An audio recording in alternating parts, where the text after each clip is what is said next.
소신 발언 하나 하겠습니다. 현대사회에서 우리가 행복하려면 절약이 답이라고 생각합니다. 그 이유를 지금부터 말씀드리겠습니다. 대한민국을 살고 있는 청년 여러분, 안녕하신가요? 저는 20대에 누구보다 열심히 살아왔습니다.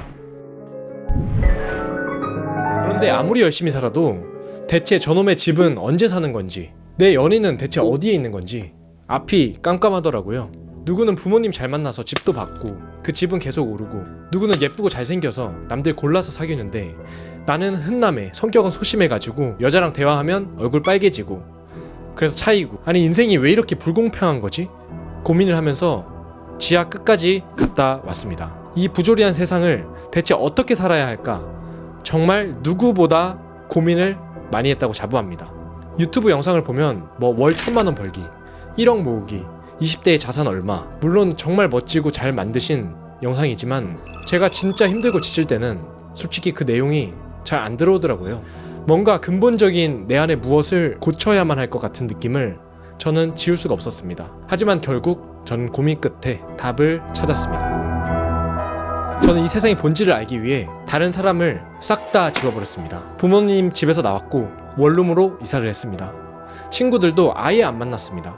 친구들이 저를 하나둘씩 떠나서 마침내 제가 왕따가 되어버릴 것 같은 그 불안감을 그냥 받아들였습니다. 그 이유는 단순했습니다. 저와 다른 사람들 똑같이 살고 있는데 어떻게 제가 원하는 답을 찾을 수 있겠습니까? 사람들과 멀어지고 나니까 전혀 다른 삶이 펼쳐졌습니다. 옷도 살 필요가 없었고, 술도 마실 일이 없었고, 드라마나 영화도 꼭꼭 챙겨봐야 할 그 이유가 없어졌습니다. 그리고 마침내 저는 드라마틱한 생각의 변화를 마주하게 되었습니다. 여러분, 취향과 개성이라는 게 있죠. 가령 저 같은 경우는 어렸을 때 슈프림 같은 스트릿 패션을 즐겨 입었습니다. 명품을 좋아하진 않았지만 하나쯤은 있는 게 좋다고 생각했습니다. 30 전에 스포츠카를 타는 게 제 아주 소중한 꿈이었습니다. 이게 제 취향이고 저였습니다. 다 각자의 취향이 있으시겠죠.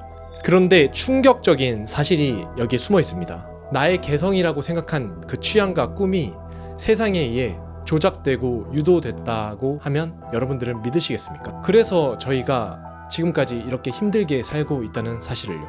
프랑스 현대 철학자 장 보드리아르는 말합니다. 개성화는 단순히 어느 한 사람의 개인적인 특성을 나타내는 것이 아니라 어느 한 집단의 코드의 복종과 가치 기준의 통합을 나타내는 것이다. 즉, 개성이란 나한테서 뿜어져 나오는 그런 매력의 일종이 아니라 그냥 누군가로부터 공장처럼 찍어낸 생각을 함께 공유하는 일종의 소비재라고 하는데요. 우리의 개성이나 특별함이라 믿었던 것이 대중매체와 광고를 통해 아주 계획적이고 질서정연하게 만들어진 한 가지 기호였던 겁니다. 난 남들과 달라 라는 기호를 심어서 모두가 개성을 추구하며 돈을 쓰게 만든 겁니다. 진짜 문제는 그 이면에 있습니다. 이런 기호체계는 평범함을 도구로 만들어버리거든요. 저에게 보세 티셔츠를 입으면 내 스타일이 뭔가 구려 보이게 만들었고, 내 싸구려 시계는 시간을 정확하게 알려주었지만 뭔가 부족하다고 생각을 하게 만들었습니다. 아직 차가 없는 제가 초라한 인생을 살고 있다고 믿게 만들었습니다. 이처럼 세상은 우리 가랭이가 찢어지든 말든 부자처럼 보이게 소비하고 치장하도록 세뇌시켰습니다. 나아가 이 기호를 다른 사람에게 널리 퍼뜨리도록 이끌었죠. 그러지 못하면 우리는 열등한 존재다 라는 마음의 족쇄를 남몰래 채우면서 말이죠. 드라마, 영화, 예능, 연예인, 인스타, 협찬, 광고, 어디에서도 평범한 사람이 평범한 사건을 통해 평범한 삶을 이어나가는 스토리는 없습니다. 그 주인공은 우리와 뭐가 달라도 달라요. 그 다른 건 바로 여러분들이 사는, 그들이 파는 것이고요. 진짜 우리의 삶은 소비사회가 조장하는 기호에 의해 사라지고 가랭이 찢어지는 겉만 멀쩡한 사람들이 표준이 되었습니다. 우리는 이런 소비사회에서 단 한 가지 감정을 느끼게 됩니다. 그건 바로 불안감입니다. 마치 나 혼자 뒤처진 것 같은 느낌, 벼락거지가 되어버릴 것 같은 느낌, 친구들이 떠날 것 같은 느낌, 아직 그렇게 되지 않았지만 그럴 것 같은, 안 좋아질 것 같은 느낌, 그게 불안감이죠. 철학자 하이데거는 말합니다. 인간은 불안감을 직시할 때 진짜 나를 찾을 수 있는 기회가 온다고 합니다. 곧 불안감이 기회라고 말합니다. 저는 왕따를 자처했고 소비를 끊었습니다. 이렇게 살아도 될까라는 불안감이 엄습했지만 저는 매 순간 그 불안감을 받아들였습니다. 그리고 내가 진짜 가야 할 길이 무엇인가 고민을 했습니다. 그러고 나서야 비로소 제 삶의 궁극 목적을 찾았습니다. 많은 사람들은 가짜 세계에서 짓는 거짓 웃음을 행복이라 착각하고 있습니다. 혹시 진짜 행복이 뭔지 알고 싶지 않으신가요? 진짜 행복을 찾기 위해 이 세상이 짜여진 각본에서 탈출하셔야 합니다. 우선적으로 소비의 황홀경에서 빠져나와야 합니다. 나도 모르게 세뇌당하고 문화적 기호마저 침탈하는 이 세상에 대한 반기를 들어야 합니다. 이를 통해 진짜 나를 찾는 길에 여러분은 설 수 있습니다. 세상에 대한 평범하지만 가장 효과적인 반란, 바로 절약입니다. 절약은 현대 사회에서 썩 유쾌하게 받아들여지는 단어가 아닙니다. 쓰고 싶어도 참아야 할 것이고, 인색해 보이지 않을까 남들 눈치를 봐야 할 것이고, 돈을 너무 안 쓰면 유행에 뒤처지지 않을까, 나아가 친구들과 멀어지지 않을까 두려움에 빠지게 될 겁니다. 다시 말해, 돈을 쓰지 않음으로써 다가오는 대가가 엄청 크게 다가올 것입니다. 하지만 관점을 바꿔보면 절약을 통해 얻을 수 있는 게 참 많다는 걸 알 수 있습니다. 첫 번째, 쓰고 싶어도 참을 수 있도록 하는 인내심이 강해집니다. 이는 돈에 대한 인내심만 강해지는 게 아닙니다. 인내심이 있으면 세상이 내 뜻대로 되지 않아도 뭐 어쩔 수 없지 하면서 다른 할 수 있는 것에 집중하도록 하죠. 연인이나 친구와 싸우다가도 과격하거나 극단적인 선택을 하지 않고 잘 대처할 수 있게 됩니다. 두 번째, 설사 인색해 보이더라도 나의 행동을 바꾸지 않는 태도, 뚝심을 훈련합니다. 그 유명한 미움받을 용기와도 연결이 되겠네요. 남들이 다 똑같은 말을 하더라도 선동당하지 않고 내 생각과 내 선택을 따를 수 있는 힘이 바로 여기서 옵니다. 세 번째, 타인과의 거리감을 늘리면서 혼자 살아가는 방법을 배웁니다. 고독을 훈련함으로써 얻을 수 있는 게 참 많습니다. 스스로 내가 살아갈 수 있음을 배우고, 생각보다 내가 꽤 능력이 있는, 내가 꽤 괜찮은 사람이구나 여러분은 느끼게 될 것입니다. 나아가 사람들에게 기대지 않게 되기 때문에 인간관계에서 을이 되지 않습니다. 저는 이러한 방법으로 많은 성장을 하게 되었습니다. 그리고 돈이 안 드는 취미들을 덤으로 갖게 됐죠.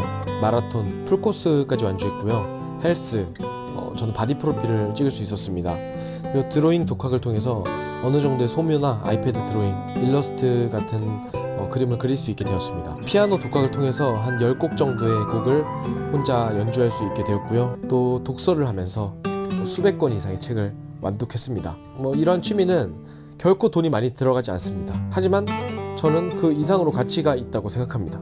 저지가 이러한 과정을 통해서 저는 사고의 변화를 수도 없이 겪었고, 정신적, 육체적으로 훨씬 강해졌다고 생각합니다. 그리고 매번 다른 나를 새로 만나면서 진정한 나의 취향과 기호를 알아가고 있습니다. 어디에서도 팔지 않는 제 삶에서 찾은 개성을 비로소 가지게 되었습니다. 반드시 절약을 해야만 이 모든 것을 얻을 수 있는 건 아닙니다. 돈이면 다 된다는 세상이 괜히 나온 말이 아니듯이요. 절약은 무조건 좋다며 절약이 최고 선이다라는 그런 이분법적인 대화를 논하고 싶진 않습니다. 그럼에도 불구하고 저와 같은 서민이나 돈을 꼭 필요한 데만 쓰고 싶은 사람, 미래를 위해 돈을 쓰고 싶은 사람이 여기 계시다면 제가 제시하는 이 절약이라는 훈련이 아주 큰 도움이 되실 거라 저는 확신하고 있습니다. 경제학 용어 중에 FOMO라는 단어가 있는데요. 이는 투자를 하지 않아서 오히려 돈을 잃게 되는 걸 두려워하는 마음을 말합니다. 이처럼 절약을 하는 데 있어서 정서적으로나 물질적으로나 손해를 본다는 마음이 들 수 있습니다. 하지만 투자에서도 이 FOMO로 인해서